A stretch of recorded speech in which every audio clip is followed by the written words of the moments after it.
Today we're counting down the 12 strangest hairstyles from the 70s and 80s that everyone regrets. From styles triggered by TV crazes and Olympic heroes to hairdos so wild they sparked school bands or filled bedrooms with the scent of Aqua Net, these looks shaped an unforgettable era and left us with plenty of cringe.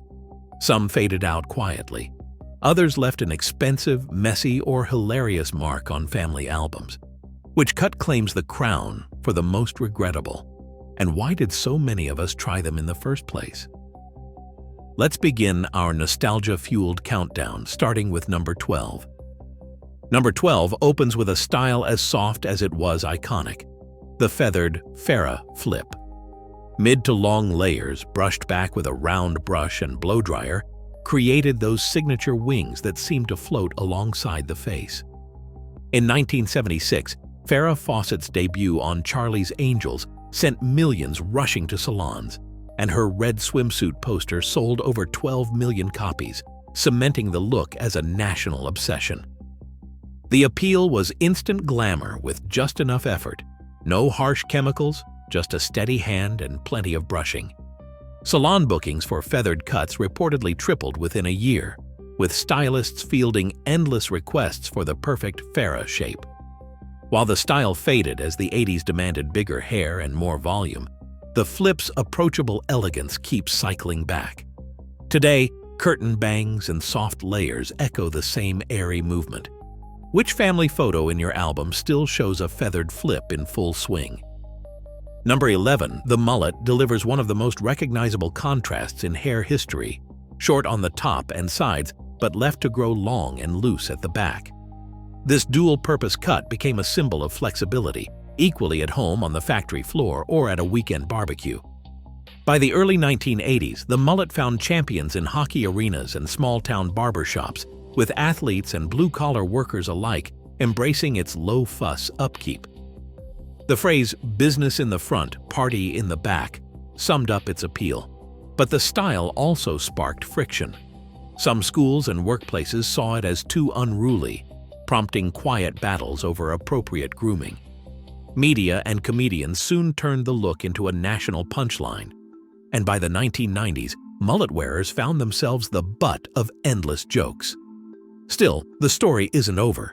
Australia's annual Mullet Fest celebrates the cut's comeback, and Gen Z has revived it as an ironic badge of courage. Feathered, permed, or spiked, how did you wear yours? Number 10 brings the unmistakable shine of the Jerry curl. Glossy, loose curls that promised wash-and-wear freedom, but came with a daily ritual. To keep those curls soft and defined, wearers reached for activator every morning, sometimes again by lunch, leaving a trail of slick fingerprints on door handles and, all too often, a permanent mark on the sofa. The style exploded after Michael Jackson's Thriller video, turning the Jerry curl into a symbol of black pride and 1980s cool. Proline's curly kit made the look accessible, with home kits selling for around $10 and fueling a $100 million industry by the mid-80s. But the price wasn't just in dollars. Chemical burns and ruined collars led to small claims lawsuits and NAACP complaints, as some found the activator harsh on both scalp and wardrobe. Today, the Jerry curl lives on in period films and throwback parties. Did your favorite jacket survive the era without a telltale stain? Number 9 brings a style that could vanish with a tug at the collar: the rat tail. A thin strip of hair left to grow long at the nape, sometimes braided or beaded. It was the quiet rebel's answer to school dress codes and parental oversight. While most of the head stayed neat and regulation-friendly, the tail peeked out just enough to signal defiance, especially in late 1980s hallways and playgrounds. Stories from the time recall teachers and coaches threatening to snip it off on sight, yet students found ways to tuck it into shirts or hide it under collars. The rat tail's low-maintenance appeal, no chemicals, no fancy tools, stood in sharp contrast to the high drama it could spark. By the early 90s, peer mockery and shifting trends marked it as a kid thing, and many schools quietly discouraged or outright banned it without ever holding official hearings. Even now, a few skaters and alt kids sport a throwback version, daring anyone to call them out. Did your school ever try to make the rat tail disappear? 8th place brings the unmistakable crunch of crimped hair, a style defined by zigzag waves pressed into every strand. The effect came from a metal crimper, patented in 1972, which clamped hair between hot plates to create a pattern that could rival corrugated cardboard. At the height of the mid-80s mall scene, the click of a crimper was as common as the sound of a Walkman rewinding. For teens chasing maximum volume, this tool promised instant texture and lift, perfect for a night at the roller rink or a group photo in the food court. But underneath the fun, warnings started to surface. Dermatologists published alerts in medical journals, noting that daily crimping left hair brittle and prone to breakage, especially for those who skipped heat protection. By the early 90s, the risk of fried ends and the rise of sleeker styles pushed crimpers to the back of bathroom drawers. Still, every so often, fashion runways revive the look in softer, less damaging forms. Could you hear the crunch every time you turned your head? 7th place erupts into a cloud of aqua net, where hair defied gravity and logic all at once. Teased roots, sprayed out bangs, and crowns that reached for the ceiling. This was the era when bigger truly meant better. On prom nights and at every glam metal concert, the scent of hairspray hung thick in the air, clinging to mirrors and locker room walls. Aqua net was the weapon of choice, with cans so cheap and plentiful that some teens joked they went through 2 in a single week.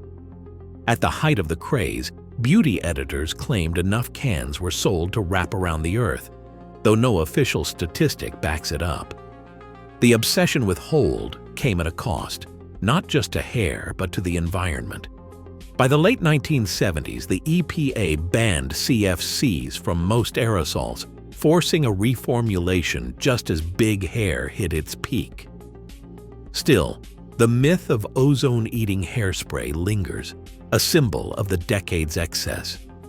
Today, Aqua Net lives on as a meme and a retro prop, but few can forget the sticky crunch and the haze that settled over every mall bathroom.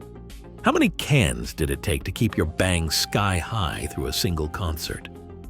In 6th place, we land in the world of new wave theatrics with the unmistakable "A Flock of Seagulls" swoop.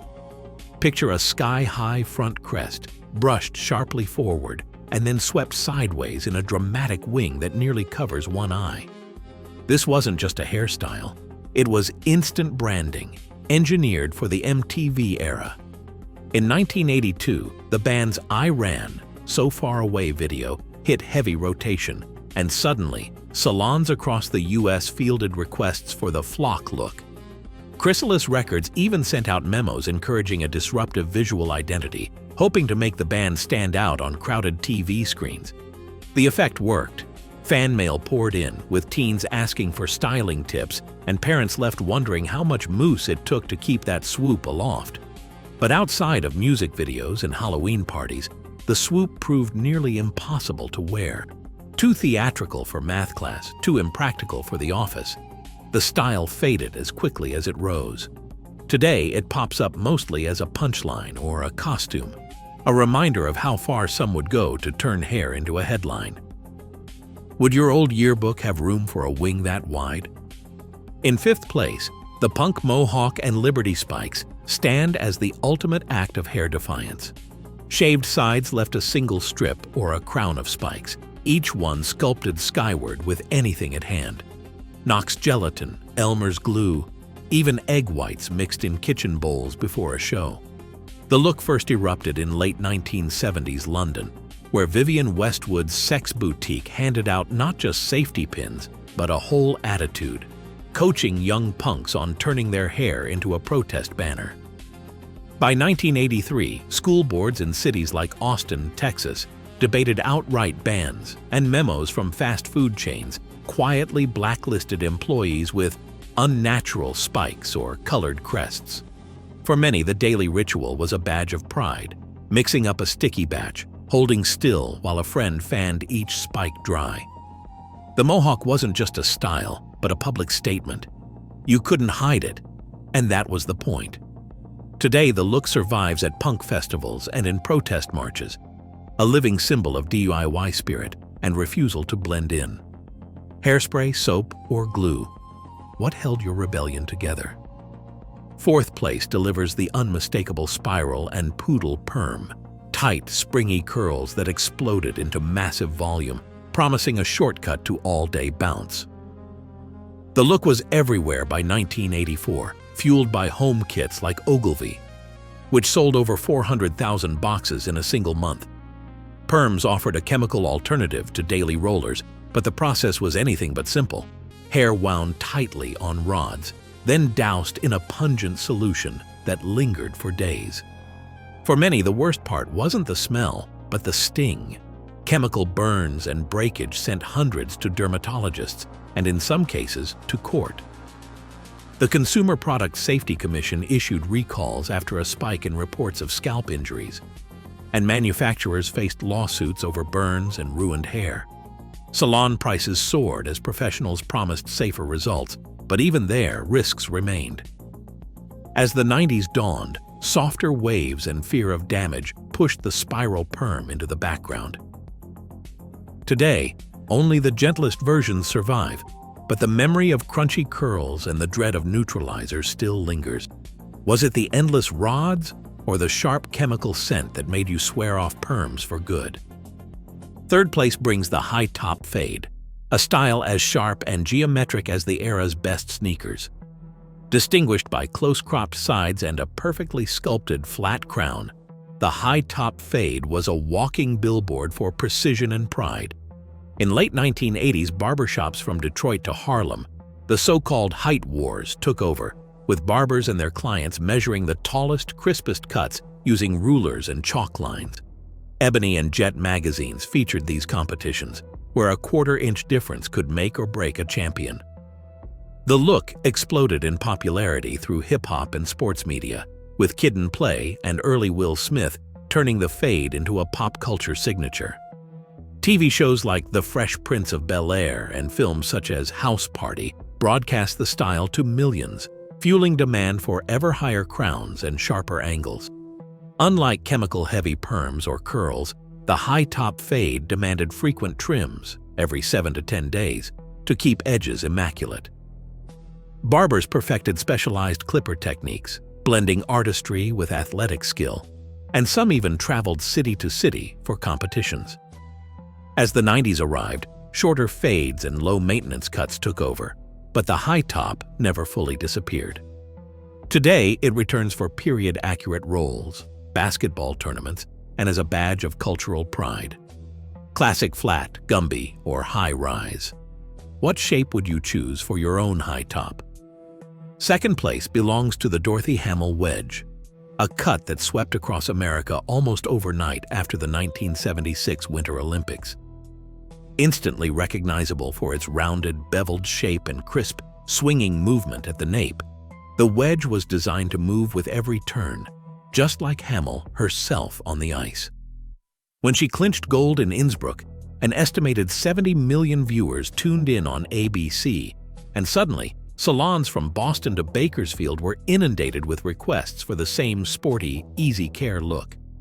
Red Book magazine reported a 50% jump in wedge bookings within a year, and Hamill's photo became a fixture on salon walls, tucked between color charts and magazine clippings.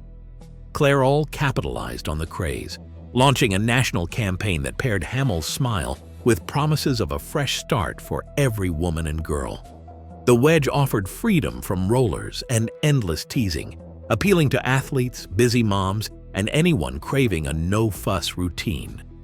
By the early 80s, as big hair and volume took over, the wedge faded from the spotlight, but it never disappeared entirely. Today it lives on at retro parties and in the occasional yearbook flashback. Did your childhood salon have Dorothy's photo taped up by the mirror, promising a little Olympic magic with every snip? And finally, in first place, the shag cut captures the restless spirit of 1970s rock and the enduring power of a haircut to signal change.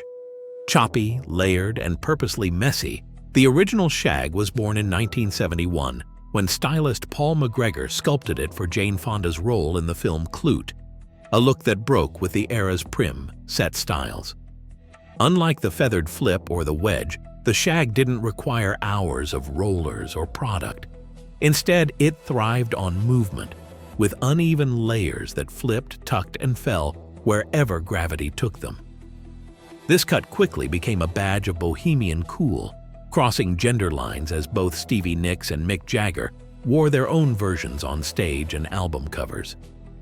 By the mid-70s, the look had saturated everything from high school yearbooks to Rolling Stone photo spreads, its appeal lying in the promise of effortlessness and rebellion. Even as perms and mega volume took over in the 80s, the DNA of the shag lingered, resurfacing in countless revivals. Rachel's cut on Friends in the 90s, the Wolf cut on TikTok in the 2020s, and endless retro runways. Modern stylists credit the shag's survival to its adaptability, razor cut for texture, short or long, and suited to nearly every hair type. On social media, #shaghaircut and #wolfcut have racked up millions of posts, proving that what began as a symbol of outsider cool is now a timeless staple. Regret may have followed the shag's wildest years, but its legacy is transformation, a reminder that the strangest trends sometimes become classics. Stevie Nicks, Jane Fonda, or Mick Jagger, whose shag would you try for a week? From the subtle feathered flip that launched a million round brushes to the untamed chaos of punk mohawks and the infamous spiral perms, our countdown revealed just how far hair took center stage in the 70s and 80s. Across all 12 entries, one pattern stands out. Every style, whether born on TV, at the Olympics, or in renegade music scenes, reflected waves of cultural change and a willingness to risk regret for individuality. The most shocking looks, like the gelatin-spiked Liberty spikes and chemically intense poodle perms, showed how style could cross into protest or even physical risk. Yet even the most extreme entries, from Aquanet clouds to the Jerry curl's daily ritual, highlight a shared drive for self-expression, no matter the cost. These hairstyles didn't just follow trends, they set the stage for social statements, school bans, and viral revivals. Ultimately, the strangest hair regrets of the era remind us that fashion's boldest moments often become history's most unforgettable icons.